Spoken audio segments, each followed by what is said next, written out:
This comic is now over 10 years old. Oof. Traditionally, Secret Avengers features characters such as Black Widow, Hawkeye, many non-superpowered heroes, giving them the chance to shine with a focus on espionage and intrigue. And it still is, but this particular run has a unique twist. It is more metaphysical.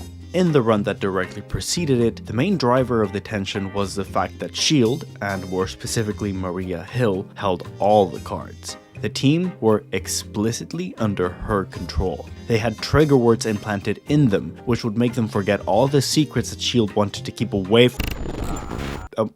What was I talking about? Right, in this run by Ales Kot, my beloved, we don't meddle with memories, we meddle with the structure of reality itself. Let's begin. The story sets off beyond Earth, on a S.H.I.E.L.D. space station. Immediately, Nick Fury and Coulson are fighting for their lives against a symbiote called the Fury, programmed to exterminate all life. Just to clear things up, this is Fury and this is the Fury. But the agents are in a major struggle to make it out alive. This was supposed to be a normal routine assignment to repair a satellite. There wasn't meant to be an enemy there. Elsewhere, Natasha, aka Black Widow, and Spider-Woman, Jessica, are girl bossing as one does. Massages, gelato, and firearms. Yes please to all the above. Hawkeye, that's Clint Hawkeye, not Kate Hawkeye, is on the other hand not girl bossing at all. He is on the run from AIM for some reason. Back with S.H.I.E.L.D., as she's trying to help Coulson and Fury, Hill has found an unlikely ally in MODOK. This guy. One of the main plotlines of the previous run was that MODOK worked for AIM, but then seemingly had a change of heart. He turned himself into S.H.I.E.L.D. in exchange for immunity, and brought with him a whole bunch of intel to help them take down AIM. So now, in secret, S.H.I.E.L.D. is collaborating with a terrorist. Ex-terrorist? I'm sure it's gonna go swimmingly. Anyway, MODOK is trying to prove that he is useful to Hill and shows her his experiments, including this little guy and this gun over here. They are also developing a blanket of nanobots which they can use to do pretty much anything. Just keep those in mind. Now, this has all been happening at the same time, and on top of that, there's a new S.H.I.E.L.D. agent in the helicarrier. Him. All we know is that he's Latvian. As soon as he gets access, he makes his way into the bowels of the helicarrier. He knows he's under surveillance, but doesn't seem to care very much. His target is Maria Hill, and he lets her know up front. Probably not the smartest call. By accident, Clint arrives where Nat and Jess are. Yes, he's naked, don't ask. AIM crashes the party as well, but Jessica defeats one of them with the art of spoon fu. They make their getaway and off they go, when Hill intercepts them on the radio. She needs Nat and Jess, and Clint can tag along for now. Hill needs them in space. Right, Fury and Coulson were fighting for their lives. Well, they are not doing very well. Coulson blows a hole in the hull which sends the killing machine hurling into space, but soon after, so do they. This is all bad for Hill, but if it wasn't enough, the Latvian shows up and straight up shoots her. Damn. All of this was just the first issue. Talk about a starter. Right away we can see some of Ales Kot's strengths as a writer. There are multiple plots all happening at once, and the cutting back and forth is very dynamic. Each scene is intercut beautifully, keeping you on the edge of your seat. The final page is an excellent example in which we have all three plotlines converging at once. They all seem to point in the direction of Maria Hill. We also see some politics powering this story. Ales Kot is very socially aware, and that comes up several times. The Latvian agent is seeking revenge for the death of his parents, which were collateral damage from S.H.I.E.L.D., and they in turn are working with a terrorist. At the end of the day, this is a Marvel comic. It's all fun and games, but the drama is still rooted in pretty realistic political conflict. Anyway, I'm not gonna go into each issue with this much detail. I just wanted to show you how wild the first one was. It really sets the mood. Let's keep going. Coulson and Fury are stranded in space, and Coulson is absolutely terrified. He immediately falls into existentialism. The girls and Clint are on their way, but now it's a matter of if they get there in time. While this is happening, the Latvian explains to Hill how his parents died. While we don't get to hear, it doesn't matter. Hill apologizes to him, and I do think she means it, but he isn't interested in all that. He lets her know Her actions are what led her here. Suddenly, a look of horror washes over his face. He's been paralyzed. The mouse, remember this little guy, injected him with something. MODOK just saved Maria Hill's life. In outer space, Fury and Coulson have lost all hope. They accept their deaths and are ready to let go. But at the last second, our heroes get to them. Or heroines, I should say. The agents are brought back to safety using the nano blanket. MODOK was not aware of this, by the way, and he lets Hill know that he is not okay with her using his inventions without consent. But Maria says no. She owns the nano blanket, she owns him, she calls the shots. There are no rules in Secret Avengers. All of this was just a preface, by the way. Everything up to now was just Ales Kot putting the pieces in motion. Now we can start the actual plot. God, I love this series. We start with a flash forward. Fury is in a coma. Nat is literally hanging on for her life. Coulson and Clint are about to kill each other. And MODOK is holding up a shotgun at someone, looking terrified. Also looking cute in that apron. Okay, well, damn. Let's reel it back. The squad is finally ready, and it's a team of these 5. Well, and it says here that Hawkeye eats about 4 protein bars a day. I'm telling you, Clint and I, we are like one. Hill instantly splits the team in 2, which is definitely a Maria Hill moment, compartmentalizing everything within an inch of her life. So much for having a team. We'll deal with the first group first. Nat, Jessica, and Phil are assigned to Socotra, where they are to intercept an arms deal. Something about a bomb that can swallow reality. We see how Hill navigates conversations, misleading and evading questions, how Nat and Jess are really in tune with each other, and how Jessica already has suspicions about Hill. Anyway, the Socotra mission starts off pretty messy. The weapons dealer is this guy, and to me, he is the breakout star of the show, Arto Derrida. I am obsessed with him. The way he speaks is half gangster, half postmodern structuralist wanker. Freaking little philosopher incel. Right, the girls are doing fine, but Coulson is losing his mind again. Nat can tell he's overwhelmed, probably loaded down with PTSD. So the girls have to sort it out between them, and we get one of my favorite scenes of the whole run. First, because it looks like a text-based game, which is really rad, but more importantly, through the story, we get a character dynamic between Nat and Jess where 1, they're friends, but 2, Nat starts off as a more experienced spy, which makes her feel that she has to mentor Jessica, and we're only on issue 3 when this gets challenged. In this moment, Nat has enough introspection to tell the difference between being a mentor to your peer and not trusting your colleague. So she lets Jessica take the lead, and she shines. Before she can get to Coulson, Nat gets attacked by Lady Bullseye. Lady Bullshit.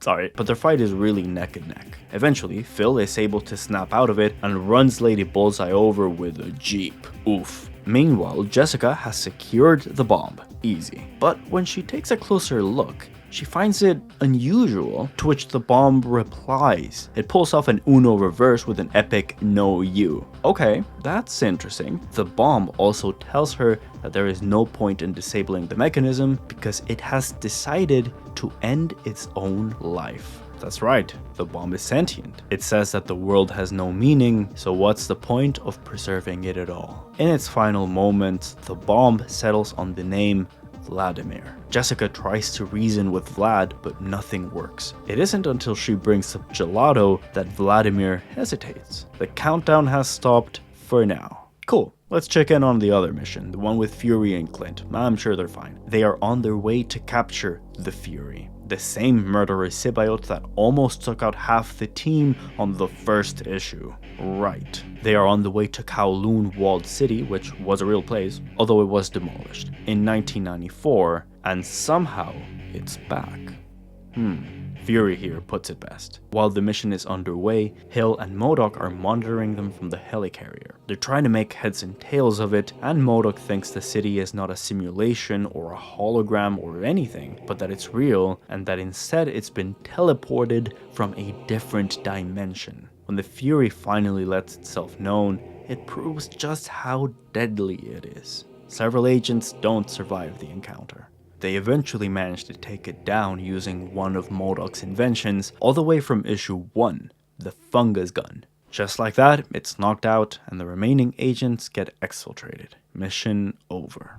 We get 2 epilogues that I want to touch on. MODOK calls out Hill on how she doesn't care about the agents that just died. Wherever she goes, she brings collateral damage. And in the final epilogue, we see her working late into the night when she gets a call. Someone has killed the assassin.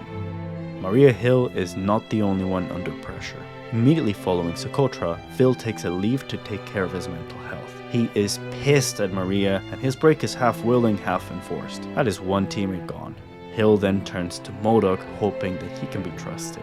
We'll see about that. There is a silver lining, though. We see that Jessica and Vladimir have been bonding. Good for them. There is this one scene which is pretty unimportant, where Nat and Hill are interrogating Derrida, and I just want to bring it up for this exchange. Nice. Oh, and by the way, Widow already knows that MODOK is working for S.H.I.E.L.D. She figured it out right away. That's Hill's cover blown, maybe twice now, including Jessica. It seems that the agents are not as easy to manipulate as Hill would want. Meanwhile, Nick Fury is going through Coulson's personal belongings. Hill wants to keep tabs on him. He has government secrets after all. It turns out to be a mistake when he finds that his locker's been rigged. He gets acid sprayed on his face. This is how he got in a coma. That is 2 teammates down now, in a single day. Rough.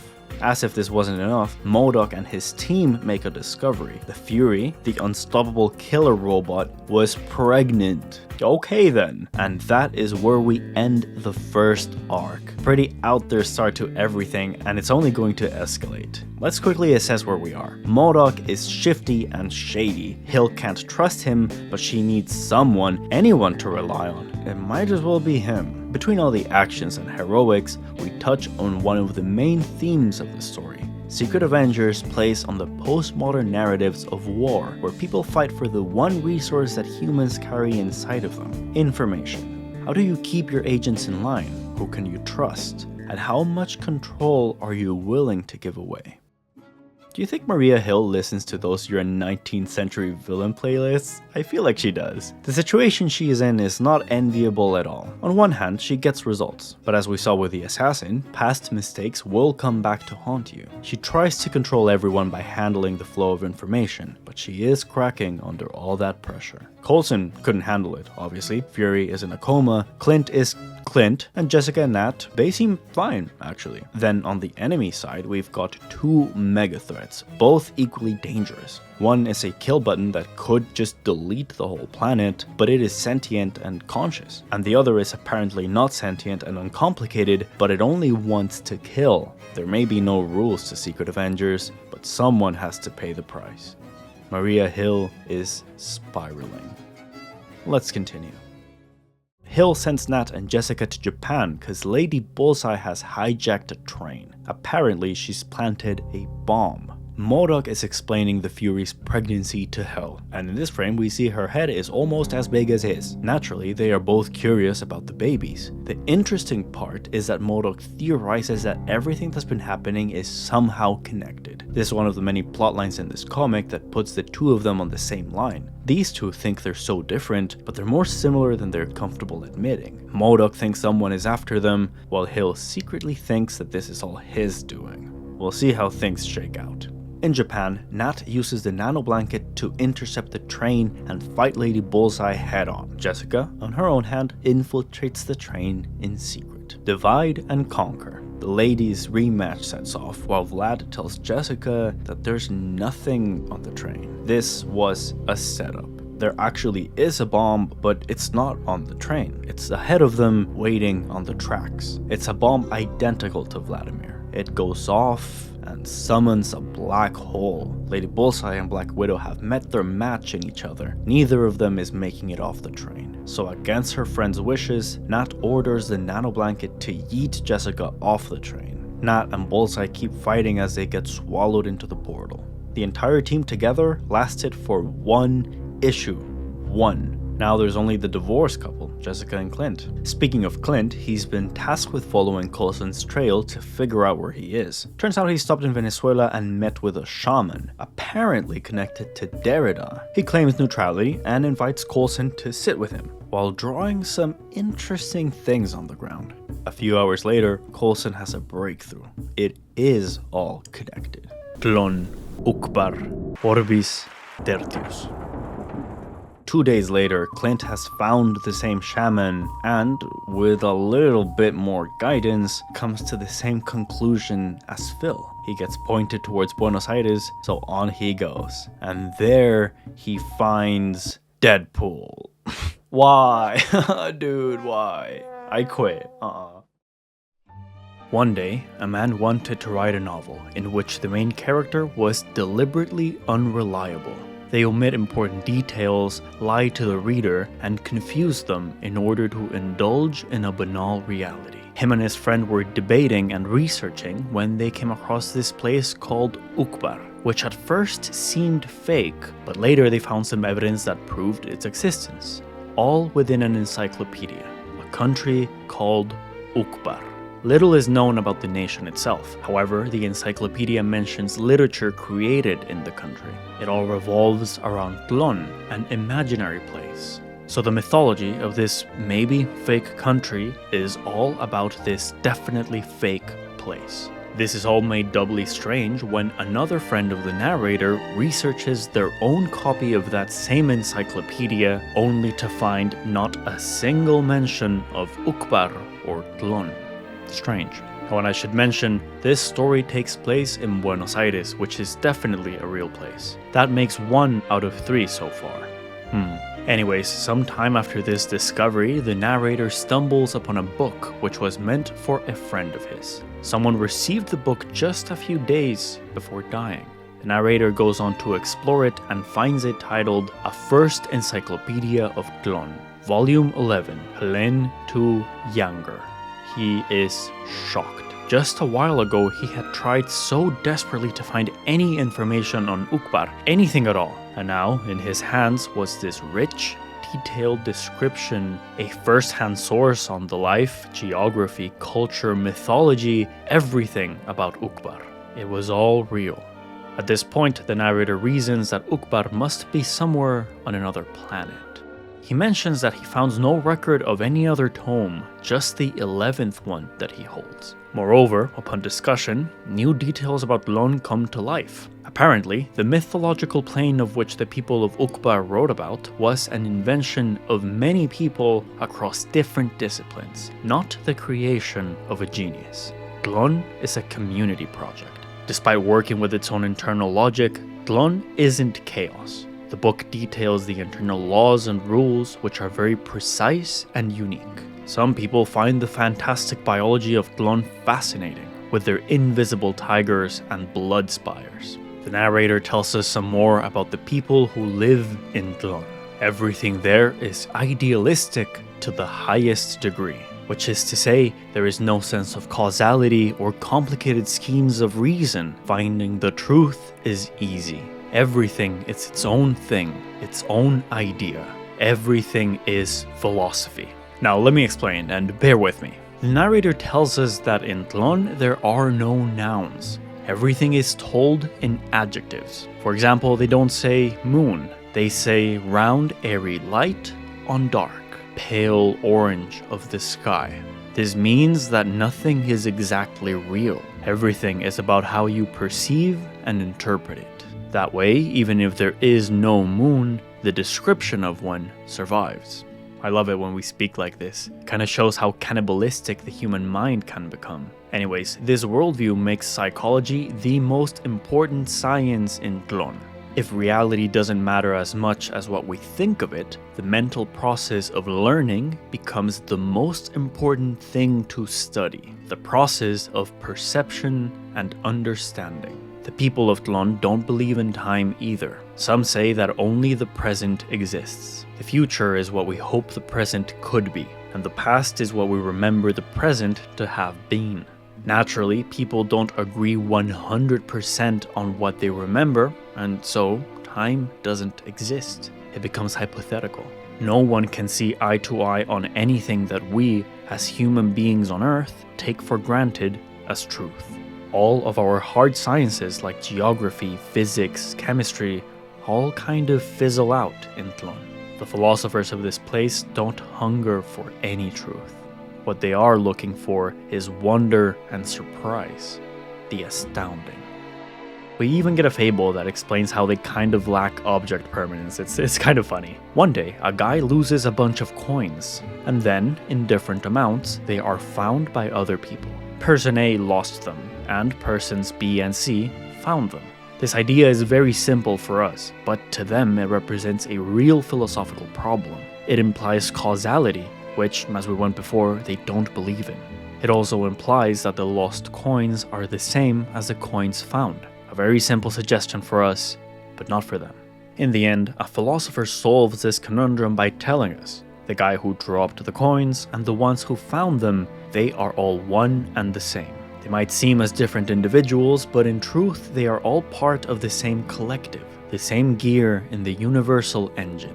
In order to refute causality and the meaning of time, they completely dismantle any sense of identity. This is fascinating, dude. I love this.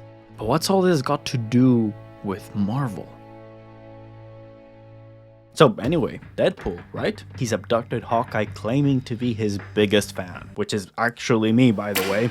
He also has a spat with Ales Kot cause Deadpool do what Deadpool do. But what's of note here is that it's actually him behind AIM's forces. Remember at the beginning of the story that some AIM agents were chasing Hawkeye? Well, they were sent there by Deadpool. He wants Clint to join his entourage, but obviously he's got his own mission. So they're together for now, gallivanting to find Agent Coulson. Meanwhile, at the helicarrier, the pressure is kind of getting to Jessica as well. Her bestie is gone, maybe dead. Hill is supposed to be their leader, but so far they've lost Nat, Fury, and Coulson, and Clint is MIA. Jessica figures out that Hill has been working with MODOK. She tries to rely on Vladimir, but he is just a bomb, not the most emotionally savvy. Hill needs to make a move. Something has to give. So she asks Jessica if she thinks Vladimir is trustworthy. But what she's actually trying to find out is if Jessica herself is reliable. Hill needs someone, and MODOK is just too much of a wildcard. Jessica has her eyes opened to the extent of things. S.H.I.E.L.D. is a house of cards already collapsing. And, in the middle of it all, Hill is obsessed with single-handedly trying to keep everyone safe. So far, a losing battle. Now is a good time to pause and talk about what MODOK did before turning himself into S.H.I.E.L.D. He and his team not only had the Fury under control, but they originally sent it to Tlon, which is where it got pregnant. He was also the one to arrange the assassination of Maria Hill. That's right, the Latvian guy, all him. MODOK and Snapper, who is his assistant and, being honest, his only friend, left AIM together with the purpose of infiltrating S.H.I.E.L.D. and destroying it from the inside out, to cut off all of Hill's resources and eventually take her place. That's his endgame. But MODOK, he was also the one to kill the assassin. MODOK and Snapper had it all figured out and their plans were falling in place, but MODOK fell in love with Maria Hill. See, this is why I love this comic. It's so intriguing and the plot goes left and right and upside down, all while making references to very real issues, and then it slaps you in the face with pure comic book camp. I love it. Anyways, Maria Hill has been putting the puzzle together. She reckons that the recreation of Kowloon was a project by the Chinese intelligence agency Spear, specifically designed to house the Fury and its babies. But honestly, it was to keep themselves safe more than anything. Elsewhere, Deadpool and Hawkeye get into hijinks, which I will gladly skip over, but there is one relevant thing of note. Yeah, turns out that was MODOK's doing as well. Deadpool spills the beans. All he knows is that MODOK needed Clint away from the helicarrier. Uh-oh. Clint immediately tells Hill, time to arrest MODOK. Only problem is, he's gone. Snapper is still here, but MODOK is now with a shaman in Venezuela. Everything is falling apart. And where the hell is Coulson? And what about Black Widow? Actually, on that note, we get a very interesting vignette. Lady Bullseye is stumbling through some alien planet. You probably figured it out already, but MODOK hired her too. Not surprising at this point. Nat herself is close behind, keeping an eye on her attacker. The two of them are lost in what seems to be Tlon. Back at the helicarrier, Hill is interrogating Snapper. He reveals the folly of Kowloon. 300 telepaths high on amphetamines and psychedelics were tasked with imagining Kowloon as a prison for extraterrestrials. It wasn't actually teleported from a different dimension, it was all a mass hallucination. But something changes. Tlon has arrived. The telepaths drop and the city disappears into thin air. Elsewhere, Vladimir and Jessica try to communicate with Fury. It's saying something. The Great Culling is coming. Hill is desperately trying to get some answers out of Snapper with very little success. And suddenly, while everyone is distracted, some agents that work for Snapper sneak up and turn the scene around, apprehending Hill. She's the prisoner now. In Buenos Aires, or Venezuela, I'm not sure, Clint and Coulson are having a standoff. Clint understands what Phil is going through, but he says that what you get out of life is what you put into it. If you offer war, then neither of them back down. The shaman can only watch. And right now, the only voice of reason is MODOK. This is dire. Let me tell you some more about Tlon. The fiction of Tlon all revolves around one single topic. We don't get to hear what that is, but every fictional story is just a variation of the same narrative, the same unreality. On the other hand, non-fiction books are in conversation with themselves. In order to be properly academic, they have to include their own thesis and antithesis, cancelling each other out. In Tlon, everything gets duplicated. Let's say two people are looking for a pencil. The first person finds it and keeps it to themselves. The second person finds another pencil and thinks it to be the first. They have no language to distinguish the reality of objects. So long as person 2 can describe the found pencil as the one that was lost, that's enough. This means there are now two of the same pencil. Everything in Tlon becomes kind of a rehash of itself. As more people get interested in any given thing, it gets redescribed and remade, with everyone narrating their own version of reality. Remember, the truth here is dictated by each individual's perception of it. This means that when people forget the details of things and begin to describe them by different terms, suddenly the thing isn't that thing anymore, it's changed. For example, if the people of Tlon stopped describing me as blonde, then to them I never was or ever would be blonde. A truly terrifying reality. Okay, now let me tell you the truth. As it turns out, Tlon and Uqbar were always an invention by humans from Earth. People were trying to imagine a world where philosophy reigned supreme over every other practice. So this American came up with an idea for his own encyclopedia. A catalog of the unreal. An absurd inside joke, almost. Eventually, over 300 people were contributing to the fake encyclopedia. And the first revision of it was called Orbis Tertius. Suddenly, somewhere out there, a princess receives a compass, labeled using the language from Tlon. An incursion of something fantastical into our reality. The narrator tells us about how this kept happening.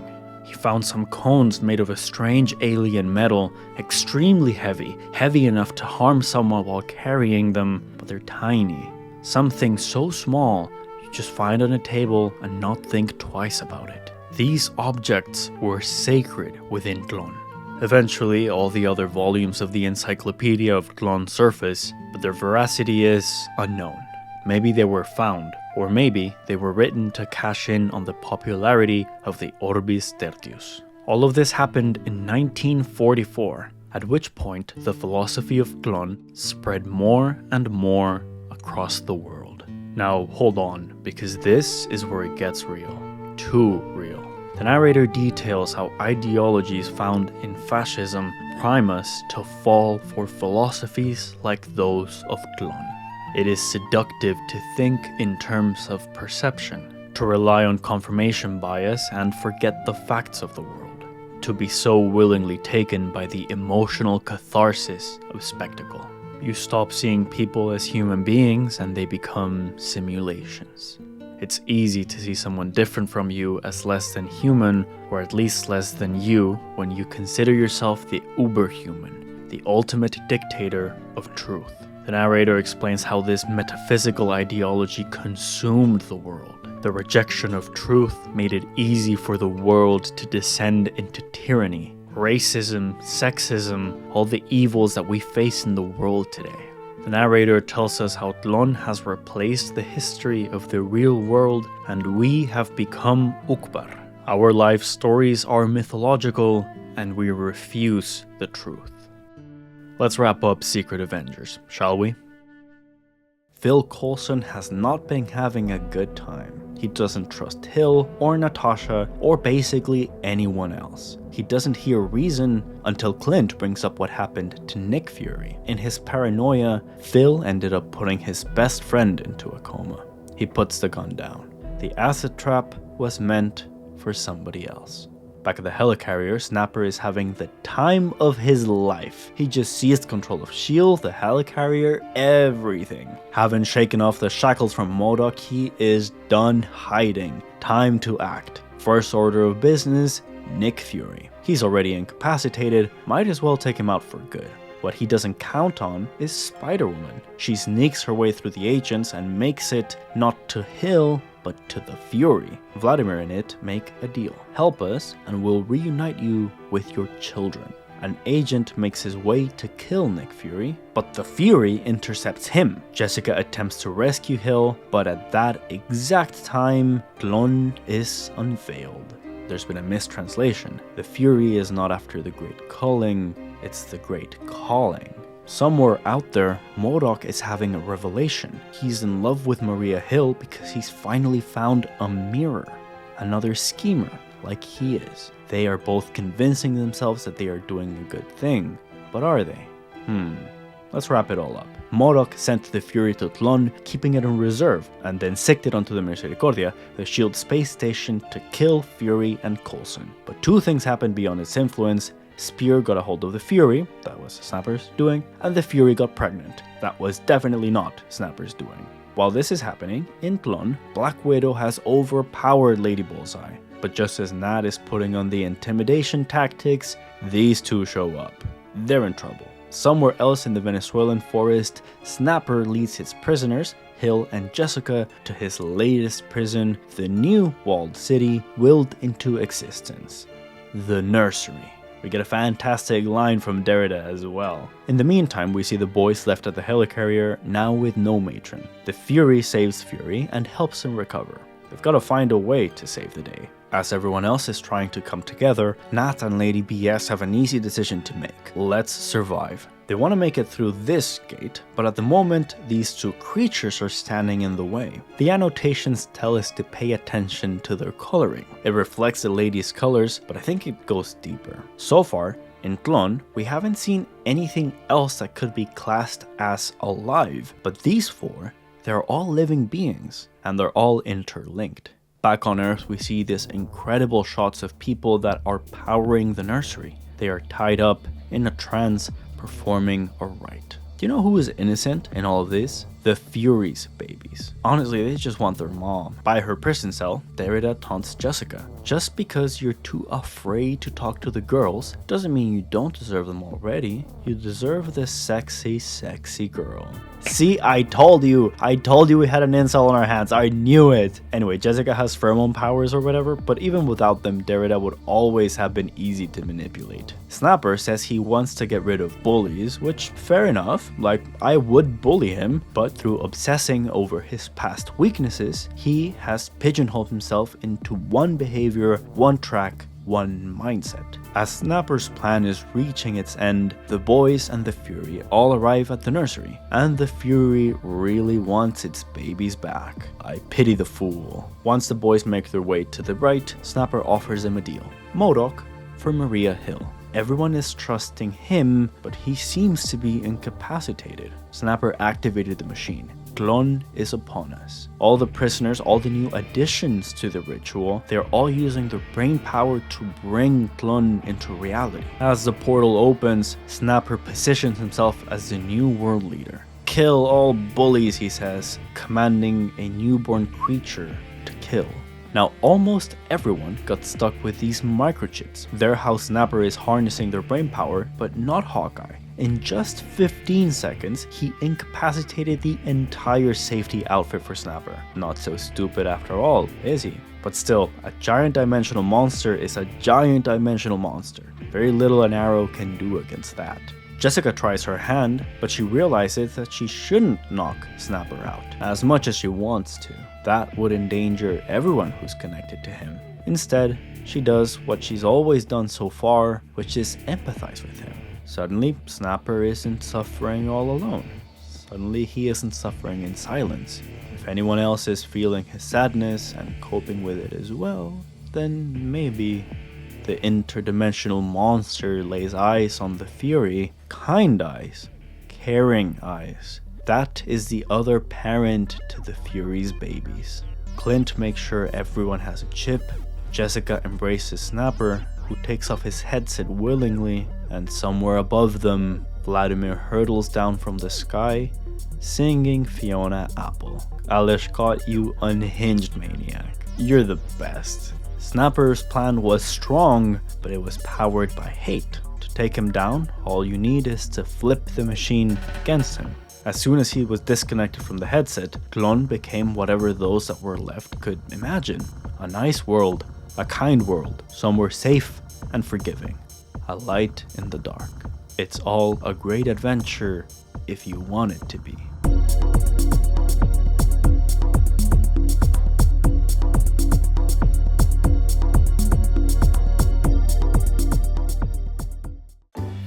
Maria Hill finally agrees to take a vacation.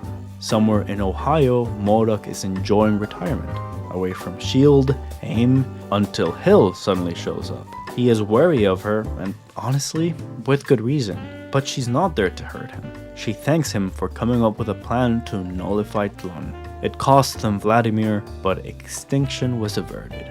And now, here they are, the two of them alone. Not so different from each other, only finding an ally in everything they despise. The comic comes to a close with everyone moving forward. Jessica and Nat stand on equal footing as co-workers. The Fury is a happy parent. Phil Coulson and Nick Fury enjoy the waves. Deadpool and Clint are... yeah, maybe they didn't learn too much. In Tlon, Vladimir talks to the author, but not Ales Kot. It's the Traveler, who turns out to be Borges himself. An object of destruction and the voice of creation. Nothing's changed, but everything has. Thank you so much for watching. I'll see you next time.